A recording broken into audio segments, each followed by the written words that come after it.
और भीम आर्मी के नेता दामोदर यादव ने बागेश्वर धाम के महंत पंडित धीरेन्द्र कृष्ण शास्त्री के खिलाफ मोर्चा खोल दिया। दामोदर ने डीजीपी कार्यालय में ज्ञापन सौंपकर धीरेन्द्र शास्त्री के खिलाफ एफआईआर की मांग उठाई। दामोदर यादव का कहना है कि शास्त्री जैसी कई शक्तियां देश में सक्रिय हैं जो समाज को धर्म और जाति के नाम पर बांटने की कोशिश कर रही हैं। इसके अलावा उन्होंने आरएसएस के हिंदू सम्मेलन पर भी सवाल उठाए। दामोदर यादव के मुताबिक देश में SC/ST की हालत खराब है। भीम आर्मी नेता ने धीरेन्द्र शास्त्री को जातिवादी बताते हुए उन पर केस दर्ज करने की मांग की। जिनको हम साधु संत मानते हैं, जिनको हम कथावाचक मानते हैं, वो कथाओं की मंच से सांप्रदायिकता, जातिवाद और अंधविश्वास फैलाने का निरंतर काम कर रहे हैं।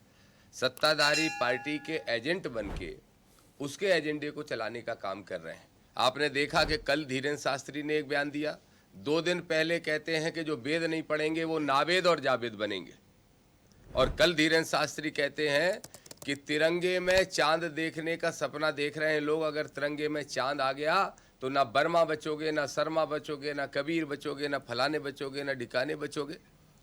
इस तरह की अनर्गल बयानबाजी करके सांप्रदायिकता फैला के देश के टुकड़े टुकड़े करने का ख्वाब देखने वाले धीरेन्द्र शास्त्री के खिलाफ कल हमारे दलित पिछड़ा समाज संगठन के साथियों ने पुलिस कमिश्नर भोपाल को और डीजीपी मध्य प्रदेश को एक शिकायत पत्र दिया है कि या तो 1 हफ्ते के अंदर धीरेन्द्र शास्त्री पर गंभीर धाराओं में कार्रवाई कर दें, और नहीं तो फिर हम हाईकोर्ट जबलपुर में जाके उनके खिलाफ गंभीर धाराओं में कार्रवाई करके ना सिर्फ उनको कथाओं से बैन करवाएंगे बल्कि ढेर सारी धाराओं में उनको अरेस्ट भी होना पड़ेगा। दोनों ने आश्वासन दिया कि जो वीडियो हमने प्रस्तुत किए हैं अगर वो सही है तो उन पे सिर्फ मैं तो 4-6 धाराओं की बात कर रहा हूँ, 12-15 धाराओं में भी कार्रवाई होगी। निश्चित रूप से हाईकोर्ट जबलपुर भी जाएंगे और सुप्रीम कोर्ट में भी, और अब हमारी टीम पहले से सब तैयार है।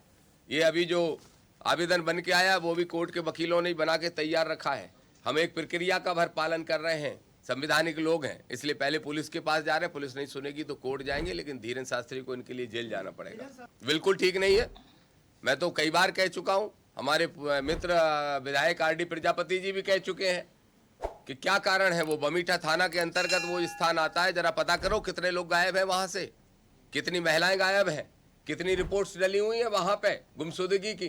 क्यों पुलिस नहीं ढूंढती है?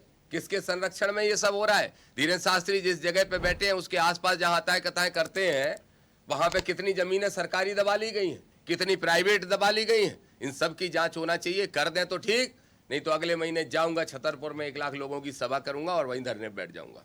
घबरा गया है RSS। हम जैसे लोगों ने जब जागृति अभियान चलाने का काम किया, आप सब मीडिया वालों को धन्यवाद, जब आपने हमारी बात करोड़ों तक पहुंचाई, तो अब RSS घबरा गया है। अब वही नकली हिंदू के नाम पे फिर से सबको इकट्ठा करना चाहता है, और उस हिंदुत्व को इकट्ठा करना चाहता है, वो हिंदू राष्ट्र बनाना चाहता है। कौन सा हिंदू राष्ट्र? जहां यादव की चोटी उखाड़ ली जा रही है रीवा में, जहां अटेर में जाटव को पेशाब पीने के लिए मजबूर किया जा रहा है, वो हिंदू राष्ट्र बनाना चाहते हैं। यादव के साथ साथ लोधी को, पाल को, कुशवा को, केवट को, माझी को, गुर्जर को, दांगी को, रावत को, हर जाति के व्यक्ति को, कुर्मी को, सबको अपमानित किया जा रहा है। ऐसा हिंदू राष्ट्र बनाना चाहते हैं। अब इनके ये हिंदू सम्मेलन नहीं चलेंगे कि SC/ST के विधायक, सांसद या जनप्रतिनिधियों की वाकई में वही हालत है। इस कंबाइंड निर्वाचन प्रक्रिया जो है उसमें वही हालत है कि वास्तव में उन कुत्तों की तरह ही है। वो जो भौंकना तो दूर की बात है, वो घुर्रा भी नहीं सकते हैं, चाहे उनके हक अधिकार कितने भी छिन जाए। मैं इस बात से जरूर सहमत हूं, और मैं ये भी मानता हूं कि जो कांग्रेसी, फूल सिंह बरैया से भी कहूंगा, गलत जगह पे सवाल उठा रहे हो।